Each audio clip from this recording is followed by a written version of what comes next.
Parental choice in education. What's that? You haven't heard of it? I'm not sure. Is that like having a choice in the curriculum at my kid's school? Almost. But it is more than that.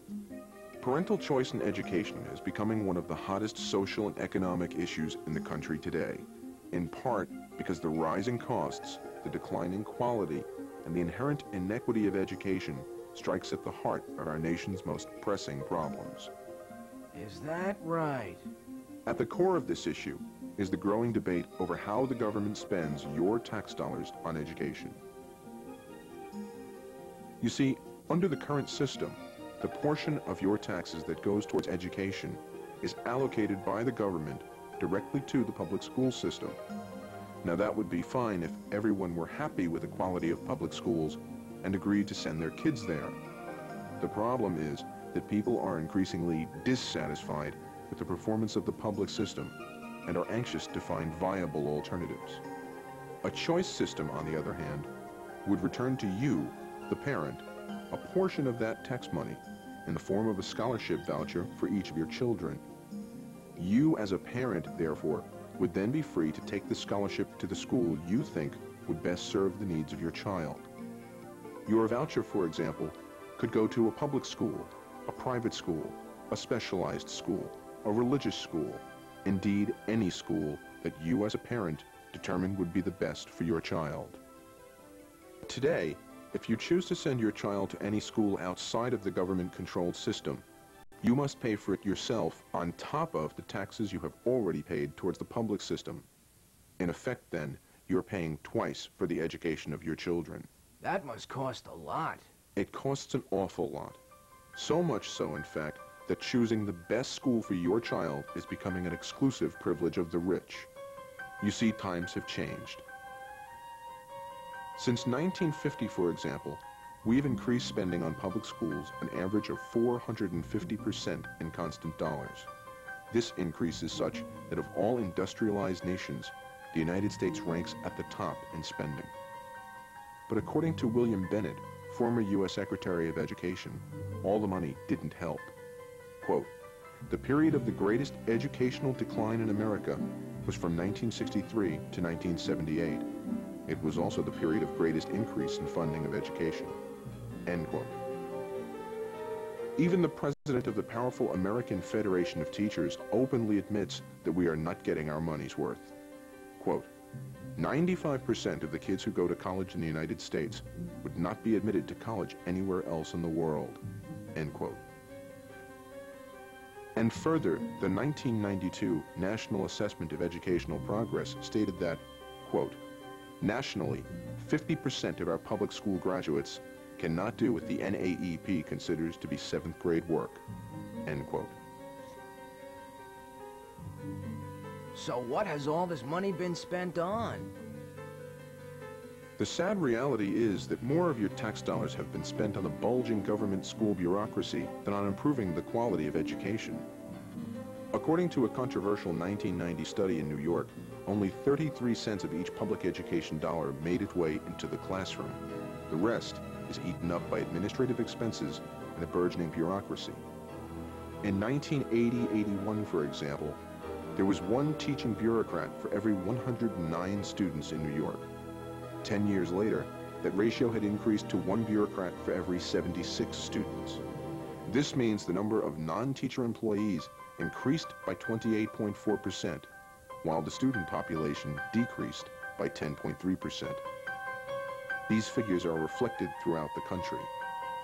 In Maryland, for example, non-teaching staff increased by 43% between 1969 and 1989. Here, too, enrollment declined by 21%. Nationwide, the figures are staggering.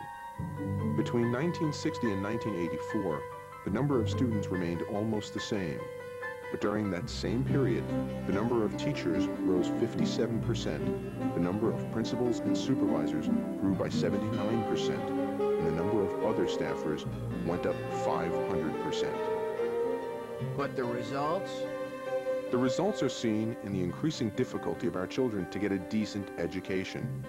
Again, even Albert Shanker of the American Federation of Teachers acknowledges the problem.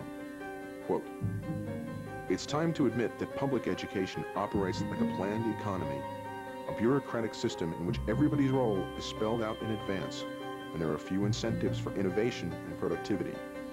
It's no surprise that our school system doesn't improve.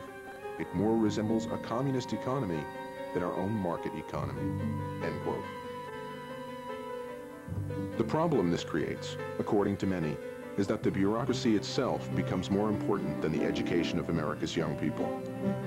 Senator Alphonse D'Amato of New York is an outspoken supporter of school choice and a critic of the government-controlled system. They're more interested in terms of protecting the bureaucracy and as opposed to getting educational quality for youngsters. Another critic of government bureaucracy in schooling is Polly Williams, a former welfare mother and now a state representative in Wisconsin. Ms. Williams has struggled to establish a successful scholastic voucher system in Milwaukee to benefit that city's poor. Again, the bureaucrats can make it off of that. So we have this education system. It's a system that the bureaucrats feed off of. And they need our children in order to survive. And that's what they do in the public school system. They're profiting off our poverty and our misery. And as long as we have failing people, failing kids in the schools, they're going to always have jobs. And then, to add insult to injury, there are the many stories of waste and corruption in the public school system. Recently, for example, there were scandals involving misuse of educational monies through corruption and inefficiency. And other stories of how budgets that were allocated to educating our children were squandered instead on the pensions and perks of school administrators. The irony is that the loudest critics of scholastic vouchers claim that the public school system would be okay if only we spent more money on it. The tragedy is that this public system seems tailor-made for abuse and inefficiency, and to stifle the potential of not only the students, but also the creativity of those teachers who want to provide quality education. I think we have to ask ourselves a fundamental question. Why is it that private schools have been able to post consistently higher academic results with fewer costs per student and far fewer administrators than public schools? Either public schools are doing something very wrong, or private schools are doing something very right, or both. In Chicago, for example, the public school system has 33 times the number of administrators per student as the private schools in the same area. And nationally, 85% of those who graduate from private schools go on to college. Only 20% of those graduating from public schools go on to higher education.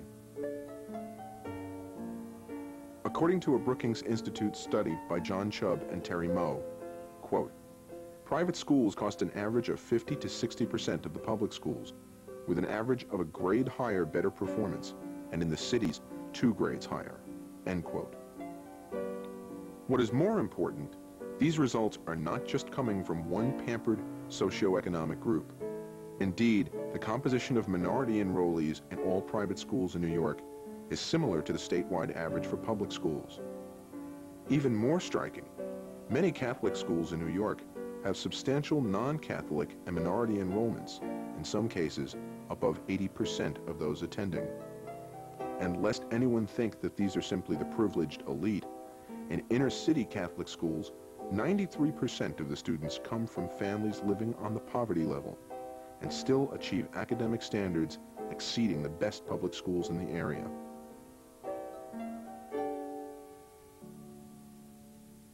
Now, these statistics disturb critics of scholastic vouchers, many of whom base their opposition on claims that vouchers would benefit only the rich. But the truth is, according to experts like John Gatto, a 2-time recipient of Teacher of the Year, there is an underlying belief in official circles that lower-income groups are not capable of making sound educational choices on their own. Doing something valuable. Now, I realize that there's a huge suspicion, in this country especially, that the poor can't handle that. That was in the beginning of schooling, and gradually that suspicion has eaten its way up through the middle classes. Now we think the middle classes can't handle it, and it's beginning to nibble on the underside of the rich. Well, it's just nonsense, I can tell you. This is echoed by Polly Williams. You know, if you're poor, you're stupid and dumb. And you always got to be taken care of. And so you keep giving money to the professionals and the bureaucrats to take care of these poor folk. And so, and the poor folks keep getting poor. We keep getting worse off. You keep getting more and more money. We keep getting worse because all it does is the bureaucracy gets bigger, because the more money you give, the more people like them they find to give jobs, and less service we get. And we're sick and tired of service. So many people making a serious sacrifice to send their kids to private schools. They must know something we don't to make such an effort to keep their kids out of the public school system. Not only these parents. Did you know that increasing numbers of public school teachers themselves are sending their own children to private schools? In Chicago, for example, 46% of public school teachers send their children to private schools. Polly Williams describes the same problem in Milwaukee. And 62% of the teachers who teach in Milwaukee public schools don't send their kids to the public schools. Those schools are not good enough for their kids. And see, but they know what's going on. But only children that are left in the public schools are basically poor families, poor black, white, Hispanics, Asians, Indians, the poor parents. Even the President of the United States, Bill Clinton, has abandoned the public school system to send his own daughter, Chelsea, to an exclusive Washington religious private school at a cost of $10,700 per year. In 1978, Jimmy Carter sent his daughter, Amy, to public school. But times have changed since then, and not only in Washington. Throughout the country, increasing incidents of violence and gang activities have transformed many of our public schools into armed camps. In New York, as in many other urban areas, headlines echo constantly with tales of violence, metal detectors, drugs, and assault. Stories of kids being shot for the sake of their shoes or their jacket, or of youngsters threatening the lives of their teachers, have become disturbingly frequent throughout the country. But even though he has determined that public schools are unsuitable for his child, Mr. Clinton still opposes a scholarship voucher system that would give parents like you the option of choosing the best for your child. People said poor folks can't do nothing. You know, they underestimate us, and that's the problem. People underestimate poor people. Poor people are no different than other folks. It's just that we don't have no money. We got the same needs, the same desires, same drives. It's just that we don't have money. And we want our kids educated. In fact, our children got to be educated because that's all we have. We don't have any money to leave them or some company. We don't have nothing but education to leave for our children. What is equally interesting, experts predict parental choice in education will save taxpayers billions of dollars each year in states all over the country by creating an environment that challenges schools to compete for students. Additionally, not only would increased competition force greater efficiency into the education system as a whole, reform would save us all from billions of dollars that are wasted each year as a consequence of poor education. According to David Kearns, former CEO of Xerox and an Assistant Secretary of Education in the Bush administration, public education has put this nation at a terrible competitive disadvantage. American business will have to hire 1 million new workers a year who can't read, write, or count. Teaching them how will cost $25 billion per year. End quote. The I Have a Dream Foundation states that school dropouts cost America a total of $250 billion per year. What's more, 82% of our jail population is made up of school dropouts, each one costing taxpayers around $32,000 per year. These drains on our economy are stifling the future of this country, because if America is to remain competitive into the 21st century, and if we are to continue pioneering technology and development, we will have to maintain and regain high standard education for all of our children. Well, if a scholastic voucher system would provide an equitable alternative to the status quo, why would anyone oppose it? There is no single answer to that question. Supporters of scholastic vouchers point out that school bureaucracies have a vested interest in discouraging people from supporting free choice.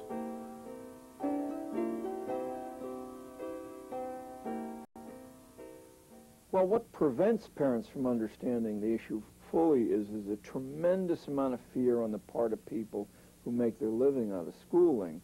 And they have been circulating massive amounts of scare propaganda. In one sense, it's understandable, and in another, it's horrendous. This fear of choice surfaced as a political issue during the 1992 elections, with massive political spending by teachers' unions and their allies in the election efforts of opponents of the choice programs throughout the country.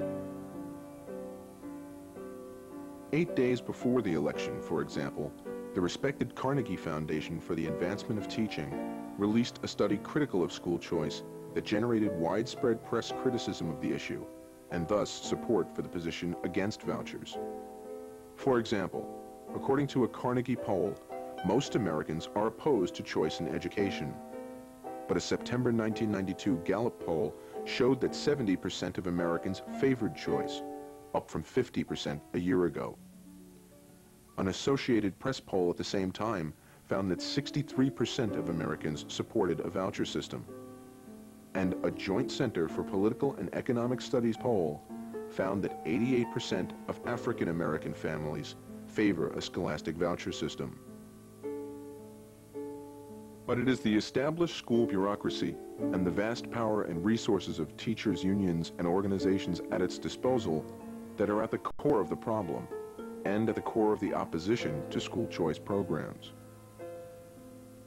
And this opposition, while often rooted in concern for maintaining standards of education, is just as often rooted in fear that opening up education in America to the stimulus of a free market would bring an end to many abuses of the system. There would be, I think, some damage to the sweetheart contracts that come where somebody negotiates with the State Department of Education to buy 100,000 textbooks that no one's ever going to use, and that sweetheart deal is conducted at full retail value, since no one else would buy those books if it came on the market, and then the books are stored in book rooms, and 2 or 3 years later they're all thrown out. Now that goes not only for books, but for such a wide range of exceedingly expensive equipment and consultation services that I think we're all better off without those. We need an economy that doesn't require quite the range of freeloaders that we're supporting through our school system. Dr. Milton Friedman, a Nobel laureate, proposes scholastic vouchers as a solution to the problem. Quote, "The introduction of a voucher system would harness the powerful force of competition to improve both governmentally run schools and private schools." End quote. Supporters of school choice point to the example of the U.S. Postal Service and how that institution has been revitalized by the stimulus of free market practices. Former Congressman Joseph DeAguardi, the only CPA ever elected to the U.S. House of Representatives, and an ardent supporter of choice in education, describes this idea. Well, the problem with the school system is that we've got a monopoly. In fact, we had the same situation with the U.S. Postal Service. But the U.S. Postal Service got a challenge. They got a challenge from UPS and Federal Express. And it's a challenge they met. They got better. Well, we've got to bring these same kinds of market forces to bear with our schools. And I think the issue of choice by the parents, is going to send a very strong signal to the bureaucracy that controls the public school systems today that it's time to compete. It's time to get better. This view is echoed by many experts in the field. One such is Dr. Joseph Page, Dean of the Shaw Divinity School in Raleigh, North Carolina.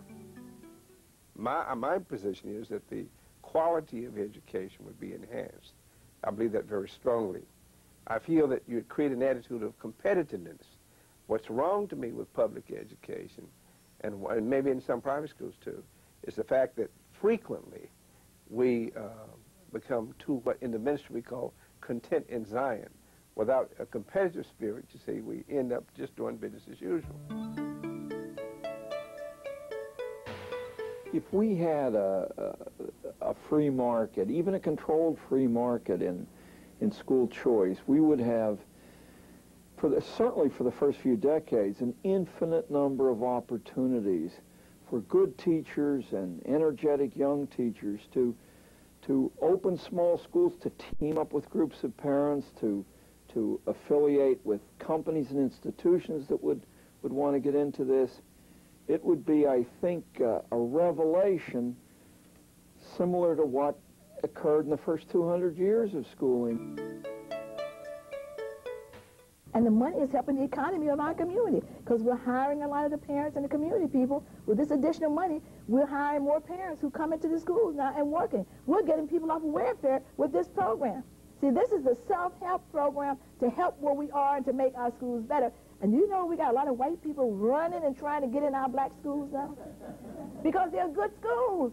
And if you make the schools good, they will be integrated because people are going to follow quality. It don't matter who's there. As long as there's quality going on, we're going to have the people there. And Isn't there growing concern about the content of curriculums in government-run schools?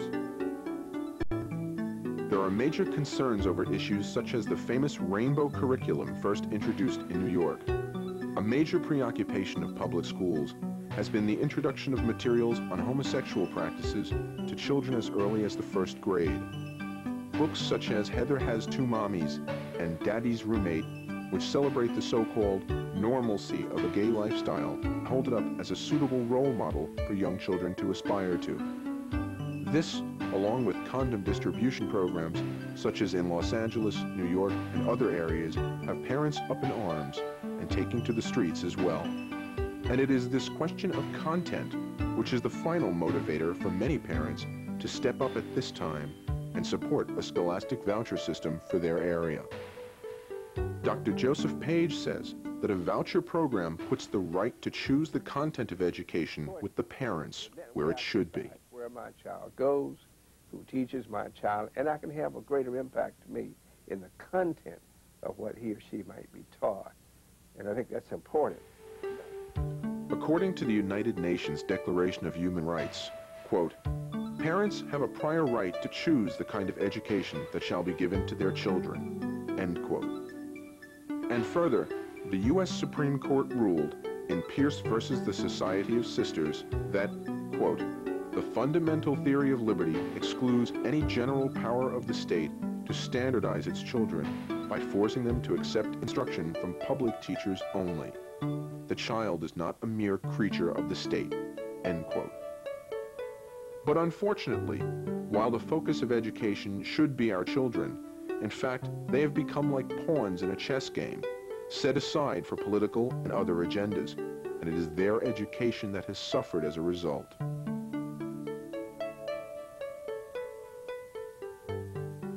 I'm a public school parent. A scholastic voucher program would benefit my family through giving me more power and ability to make decisions about my children's education.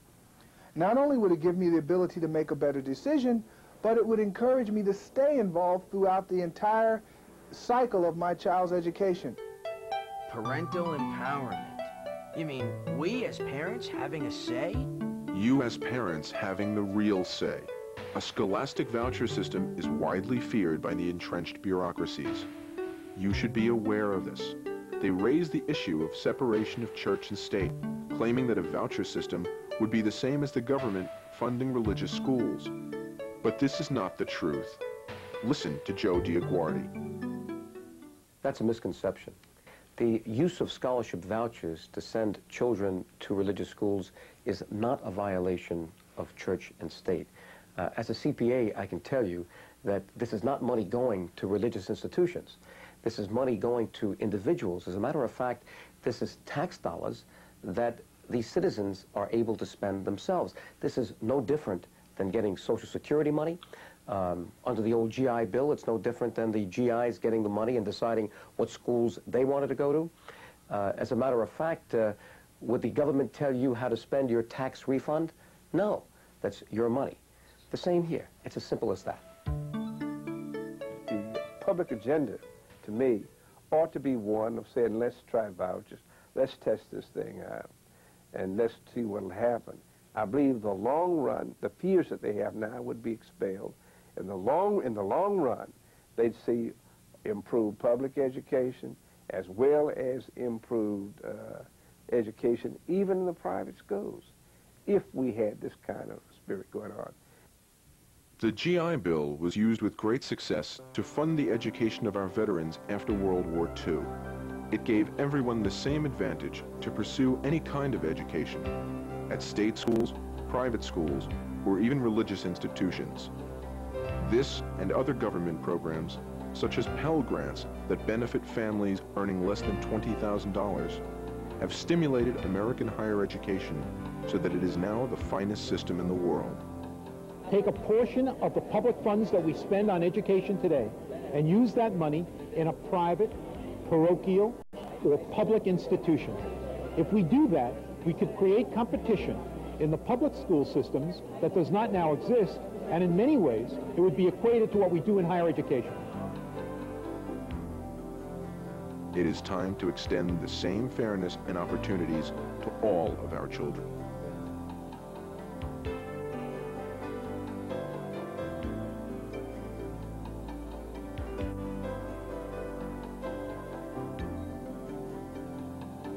Scholarship vouchers will be legislated on a state-by-state basis. To support this effort in your state, 1. Call and write your state senator and your state assemblyman. 2. Vote for those who directly support scholarship vouchers. 3. Contact and support the group in your state that is working for scholarship vouchers. 4. Call Truth in Government for referrals and to order more of these tapes